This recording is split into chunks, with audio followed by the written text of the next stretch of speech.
Lake Michigan. Most of us listening to this are so lucky to be growing up, living where we are right now.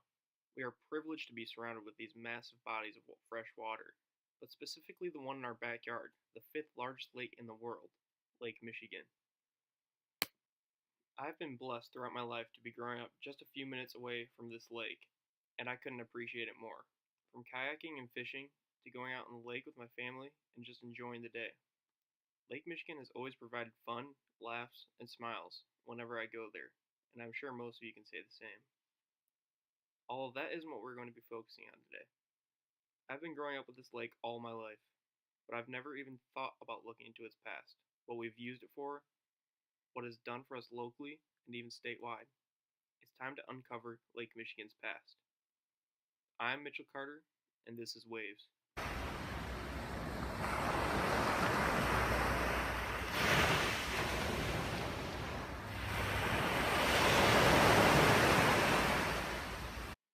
Lake Michigan is one of the largest lakes in the world, with over 12 million people living along its shores. One of the most popular beaches on Lake Michigan have been in our backyard for years, in St. Joseph, Silver Beach. But that isn't what we're concerned about. I've always wondered what this lake has done for us throughout its history. Up to as much as 1 million years ago, glaciers covered the area in which we live today. These glaciers, reaching incredible sizes, up to 6,500 feet thick, covered the entire Midwest. Over time, these glaciers moved back and forth, creating a giant gouge in the earth, and eventually melted, creating the Lake Michigan that we all know and love today. These glacial melts left behind an absolute monster, over 300 miles long, 75 miles wide, and depths up to 1,000 feet of pure fresh water. This lake has been here for a very long time, and it isn't going anywhere soon. The real question is, what have we done for this massive body of water? What has it helped us accomplish? One huge thing Lake Michigan has done for us is brought us a huge fishing industry into this part of Michigan. There's an assortment of fish that can be found and caught in the lake. Some of the most popular being lake trout, yellow perch, largemouth bass, smallmouth bass, bowfin, and walleye. One of the first big game fish that was introduced and rebirthed into the lake in 1873 was the Great Lake salmon. This fish really introduced a craze for Lake Michigan salmon fishing. Even I always used to fish for these and king salmon. I still remember going out in my father's buddy's Dave boat. We would start the day out by meeting him at his house. My dad and Dave would go in the basement and talk guns, while my brother and I would wait upstairs, jumping out of our shoes to go fishing out on Big Blue, the name of Dave's boat. Once my father and Dave were done talking, we would grab some venison, stop by McDonald's, grab some hot cakes, and head out on the boat launch.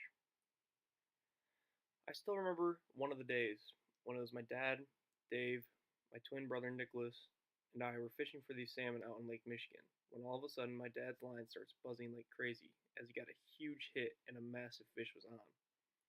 The fight was on, and my father was struggling. He called over Dave for some help because the fish was so strong that my dad was about to lose the fish. That's when I stepped in. I was only about 7 years old, and Dave told me to take the wheel of the boat. I was very scared and reluctant, but I agreed. So there I was at 7 years old, driving this boat around, trying to follow orders as which direction to go, forwards, backwards, left, right. I was doing it. I was driving the boat for over 30 minutes when my dad and Dave finally reeled in the 4 foot salmon, and we were all shocked. I was very proud of what I did that day, and it's what really sparked my whole interest in the fish and fishing on Lake Michigan. So I decided to learn more about fishing and see how charter fishermen feel about working out on the lake and to learn some things from what they have to say. What is it that you do out in Lake Michigan? I take clients out fishing. So, just your clients, right? They're from different areas. They're from Indiana, Chicago, sometimes from Germany or Switzerland, even. Even around here, right? Locally? Don't Right, people around here? some local. Yeah. And do you enjoy doing that as your job? I do, but it's just, it's like any job. It's got its days. Yeah. Okay. Do you feel privileged to go out on the lake for your job? Yeah, I would say I feel privileged because not everybody can do it. Yeah. Yeah, that is true. And then, what has your experience on Lake Michigan taught you? Have you learned anything unique about the lake? Unique, it can be dangerous. Why is that? Well, for one thing, the water's right now is about 45 degrees, so obviously, if your boat sinks, you don't have a lot of time to find help. Yeah. Is there any stories you want to say? Right. Well, I took out some clients the other day, and it was pretty rough out there, and a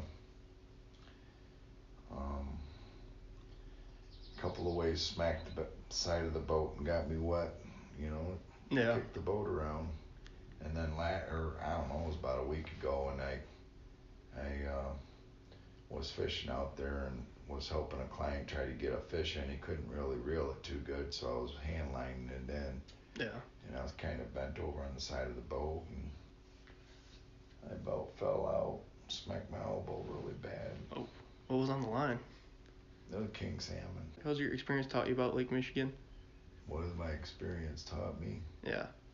It's taught me to respect it. Don't take it lightly. And don't take it for granted. Now back to the fishing. Fishing has raked in billions of dollars over the years for the state of Michigan.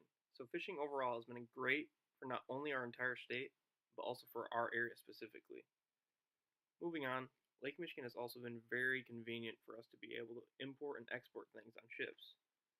Now, Lake Michigan doesn't exactly have the best track record with ships. Like Chris was saying, going out in the lake can be very dangerous. Lake Michigan was known to be absolutely treacherous to go through during the wintertime, as there is very strong cold winds, very rough waves, an immense amount of fog, and misty airs to try and navigate through. There's been over 25,000 shipwrecks estimated to be in Lake Michigan. Most of these shipwrecks, no one even knows what happened to them.